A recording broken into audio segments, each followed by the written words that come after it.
என்னவளே அடி என்னவளே எந்தன் இதயத்தை தொலைத்து விட்டே. எந்த இடம் அது தொலைந்த இடம், அந்த இடத்தையும் மறந்து விட்டே.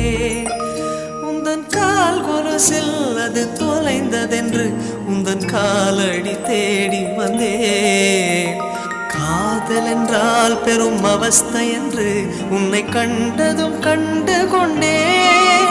எந்தன் கழுத்து வரை இன்று காதல் வந்து இரு கண் விழி பிதுங்கி நின்றேன். என்னவளே அடி என்னவளே எந்தன் இதயத்தை தொலைத்து விட்டே.